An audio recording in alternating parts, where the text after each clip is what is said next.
ইসলাম আজকে এখানে পরাজিত হয়েছে বিদায়ী দাগুদি শক্তি বারবার ক্ষমতায় এসছে। স্বাধীনতার 52 বছর অতিবাহিত হয়েছে। এই 52 বছরে বারবার সরকার পরিবর্তন হয়েছে, বারবার নেতার পরিবর্তন হয়েছে। সবুজ সোনার বাংলার পরিবর্তে সবুজ বাংলা হয়েছে, সবুজ বাংলার পরিবর্তে নতুন বাংলার পরিবর্তন হয়েছে, হাতের পরিবর্তন হয়েছে। কিন্তু আদর্শের পরিবর্তন না হওয়ার জন্য বাংলার মানুষের শান্তি এবং মুক্তি ফিরে আসে নাই। এই আল্লাহ প্রদত্ত আদর্শের নাম ইসলাম। আরেকটি আদর্শ হলো এন্টি ইসলাম, ইসলাম বিরোধী আদর্শ, যাকে বলা হয় তাগুতি আদর্শ, শয়তানি আদর্শ, মানব রচিত আদর্শ। বিশ্বের দ্বিতীয় বৃহত্তম মুসলমানের দেশ আমার এই বাংলাদেশ। 92% মুসলমানের দেশ বাংলাদেশ। অথচ এই বাংলাদেশে আজকে ইসলাম নির্বাসিত, ইসলাম এখানে পরাজিত।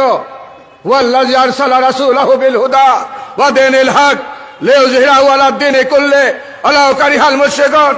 আল্লাহ তাআলা বলছেন, হে রাসূল, আপনাকে যে আদর্শ দিয়ে আমি দুনিয়াতে পাঠিয়েছি, এটা শ্রেষ্ঠ আদর্শ, এটা বিজয়ী আদর্শ। এই আদর্শ হলো মানুষের ইহকালীন শান্তি, পরকালীন মুক্তির একমাত্র গ্যারান্টি। এই আদর্শের দ্বারাই মানবতার শান্তি এবং মুক্তি আসতে পারে। কিন্তু আক্ষেপ এবং পরিতাপের বিষয় হলো আজকে 92% এই মুসলমানের বাংলাদেশে ইসলাম আজকে পরাজিত। ইসলামী আন্দোলন বাংলাদেশে ইসলামকে বিজয়ী করতে চায়। ইসলামী আন্দোলন বাংলাদেশ এই খেটে খাওয়া মানুষ তাদের অধিকারকে ফিরিয়ে দিতে চায়। প্রিয় দেশবাসী, ভাই এবং বন্ধুগণ, আজকে আমরা ইসলামী আন্দোলন করি ইবাদত মনে করে। এই আন্দোলনের মাধ্যমে আমরা দেশের মানুষের খাদ্য, বস্ত্র, বাসস্থান, শিক্ষা এবং চিকিৎসার অধিকারকে আমরা ফিরিয়ে দিতে চাই। সংখ্যালঘু মুসলমান তাদের ধর্মকর্মের স্বাধীনতাকে আমরা ফিরিয়ে দিতে চাই। আজকে যারা এই ক্ষমতা আসেন তারা এই রাতারাতি আঙ্গুল ফুলে কলা গাছে পরিণত হয়েছে।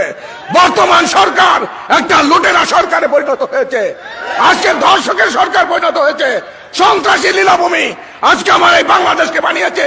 দুর্নীতিতে আজকে বিশ্ব চ্যাম্পিয়ন হচ্ছে। মেগা মেগা পরিকল্পনা হয়েছে, অথচ মেগা মেগা ডাকাতি এখানে হচ্ছে। আজকে সাবেক যে প্রেসিডেন্ট ছিলেন, স্পিকার থাকা অবস্থায় তিনি একটি কথা বলেছেন যে আজকে আমার সাংসদরা যে দুর্নীতি করে, এই দুর্নীতি 1 বছরের দুর্নীতির মাধ্যমে বাংলাদেশে 2টি পদ্মা সেতু তৈরি হয়। আজকে দুর্নীতিতে আকণ্ঠ বাংলাদেশ নিমজ্জিত। এর থেকে পরিত্রাণ পেতে হলে বাংলাদেশের মানুষকে ঘুরে দাঁড়াতে হবে, ইসলামকে রাষ্ট্রীয়ভাবে প্রতিষ্ঠিত করতে হবে। প্রিয় ভাইয়ের আমার, আজকে ইসলামী আন্দোলন বাংলাদেশ সেই কাজ করে যাচ্ছে। অতএব আপনাদের কাছে আমার উদারত আহ্বান থাকবে, আমরা অনেক দল দেখেছি, বারবার তাদেরকে ক্ষমতায় পাঠিয়েছি, সবাই সন্ত্রাসের লীলাভূমি বানিয়েছে বাংলাদেশকে, দুর্নীতিতে বিশ্ব চ্যাম্পিয়ন বানিয়েছে। ইসলামী আন্দোলন বাংলাদেশকে ক্ষমতায় নিতে হবে, ইসলামকে বিজয়ী করতে হবে। প্রিয় ভাইয়ের আমার, দেশের অবস্থা ভালো না। দেশের আজকে যে অবস্থা হচ্ছে, জিজ্ঞাসার মতো অবস্থা সৃষ্টি হয়েছে। এই একদলীয় সরকার সে ক্ষমতায় থাকার জন্য আমারও নীল নকশা উপনীত হয়েছে, কিন্তু আজকে সকল দল এক এবং অভিন্ন হয়েছে। একটি জাতীয় সরকার করতে হবে, যে সরকারের মাধ্যমে আজকে একটি সুষ্ঠু নিরপেক্ষ নির্বাচন করতে হবে। সুষ্ঠু নিরপেক্ষ নির্বাচন যদি না হয়, এই বাংলাদেশের পরিণতি ভয়াবহ হবে। অতএব ইসলামী আন্দোলন বাংলাদেশের পক্ষ থেকে আপনাদেরকে আমরা স্বনির্বন্ধ আবেদন জানাতে চাই, আসুন দলমতের উদ্দেশ্যে এই স্বৈরাচারী সরকারের বিরুদ্ধে তার পতন ঘটিয়ে একটি সর্বদলীয় সরকারের গঠনের মাধ্যমে একটি সুষ্ঠু নির্বাচন আমরা প্রতিষ্ঠিত করি। আমরা বলতে চাই, শায়েখের চরমোনাইর শরীর থেকে রক্ত ঝরেছে, অতীত রক্তের বিনিময়ে অধিকার প্রতিষ্ঠিত হয়েছে।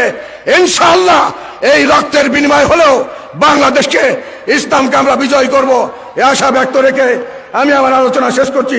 আমার আল্লাহ ইল্লাল বালাগ।